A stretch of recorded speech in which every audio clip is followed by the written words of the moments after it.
The Auburn Tigers and the Baylor Bears. One of the most important games this season in the non-conference for really anyone. We're going to prove the Big 12 is better than the mighty SEC, or will Auburn, who's supposed to be just an okay team, if that, in the SEC, will they be able to topple the Baylor Bears and prove the depth of the conference in the Southeastern Conference is better than us? Auburn projected 8th in their league by Pick 6 previews. The Baylor Bears projected 3rd in the Big 12, and I think the Tigers are in for, honestly, a thrashing. The 11th best quarterback room in the SEC, 10th best running back room, and their trenches aren't even that good. 9th on the defensive line spot, 11th in linebackers. None of that screams good to me. Yeah, I do worry that the trenches might still be better than Baylor's, but the other two, for sure, advantage Baylor. I actually talked about this with Locked On Auburn host Zach Blackerby on my show the other day. We did a little crossover, and he thinks the opposite. He thinks Auburn has such a good roster. He just thinks they have a better top-to-bottom roster. And I look, and I'm like, the receivers are good. Okay, they brought in some good receivers this year. Baylor's got a pretty good receiving core. They've got an NFL tight end. It's first in the Big 12 versus first in the SEC per Pick 6 previews on wide receivers and tight ends. Love that, by the way. I think Baylor has 2 of the top 4 or 5 running backs in the conference, 2 of them.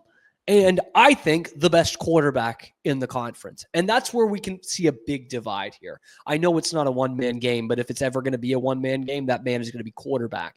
And you've got on one hand, Sawyer Robertson, not good enough for the Locked On Top 100, but good enough to be the best returning QBR quarterback in America. And for my money, one of the 3 or 4 best returning quarterbacks in the country, versus a guy in Jackson Arnold whose coach is telling his teammates to take it easy on him in practice because he needs some confidence going into this game. Like that is way like almost been buried the last week or so. That's a huge deal. The coach literally, like, DJ Durkin, all right, please don't pick him off every time. Like I really need him to have some confidence going into this game. And as I said with Zach too, it's not like they're going into the Horseshoe or the Big House or something like that, but they are going into a true road game that's going to be a sellout in Waco. Like that's going to be a big environment for Jackson Arnold to come in with a whole new arsenal of receivers and a new play caller for a kid who has zero confidence.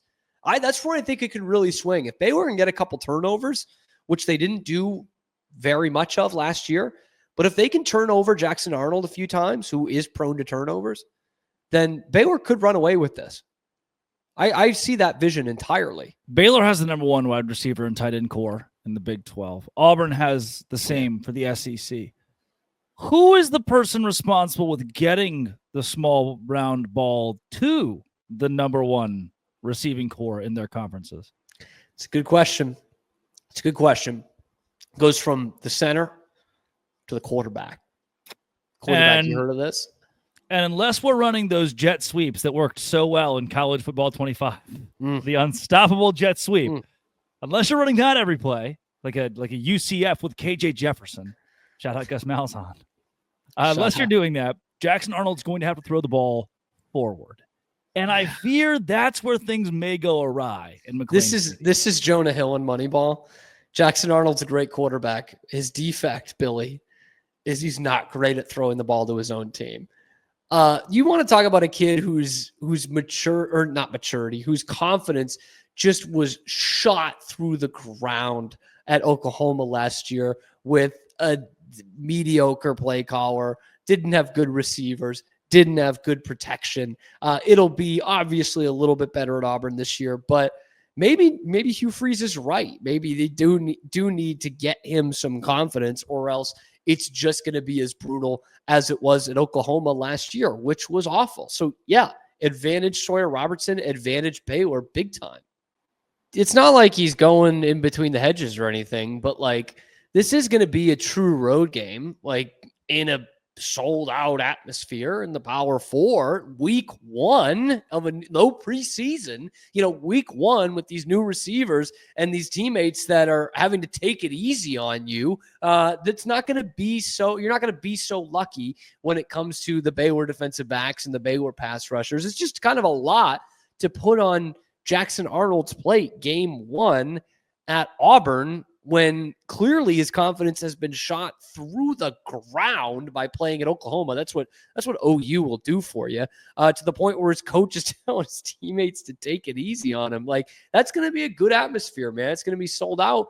The line's going to be right behind the visitors' bench. Like, that is something that Jackson Arnold's going to have to deal with week 1. I know this was a question that we had brought up, and even Zach Blackerby has talked about.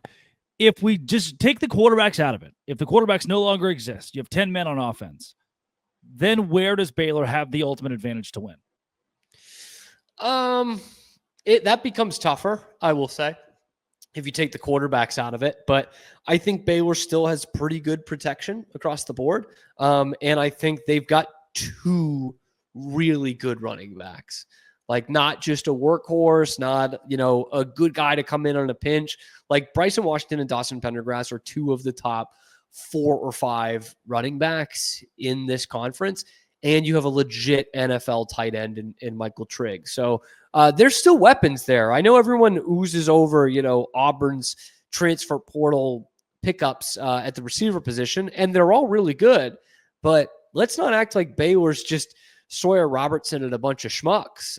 They still have a pretty good arsenal, and they do have 11 players. They do also have Sawyer Robertson. So they do. That's probably going to help them in the matchup against Auburn. I think Baylor can run away with this game. If that's the sentence, Baylor can blow out Auburn.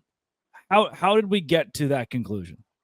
Jackson Arnold throwing the ball all over the place, turning them over. Like, that's what it'll take. I think Baylor's going to have a good offensive day because I think they're a really, really good offensive team. I think they're potentially a great offensive team. I think they've got an excellent quarterback, obviously running back, receiver, tight ends we just talked about, and we've got a top 10 offensive coordinator in America calling plays for them. So I think they're going to get their points. I think where it becomes a laugher is if for the first time in 3 years or so, Baylor's defense can start forcing some turnovers, getting some picks, ripping the ball out. The old take 3 mentality. Boy, it's good to hear the take 3 mentality back. If Baylor can force a couple turnovers, maybe, I don't know, dare I say, win the turnover battle, they will win this game comfortably.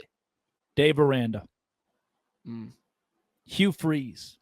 Who do you take in that matchup?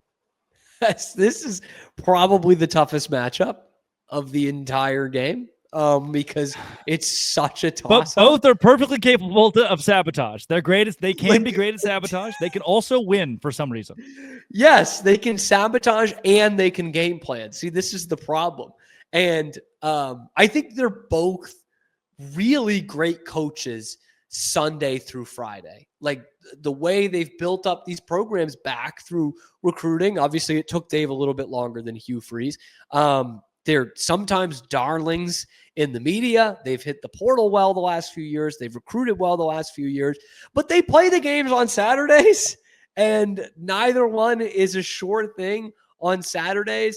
I am going to go with Dave Aranda in this matchup because I still think there's room for an Aranda masterclass defensive game plan. And when you go up against, a quarterback with down confidence, playing with new receivers and a new coach, and you give Dave Aranda 8 months to prepare a scheme for that, I'm going to give slight edge to my guy, un-PC Dave Aranda. Dirty Dave, who had to apologize for saying the things that he said. Baylor.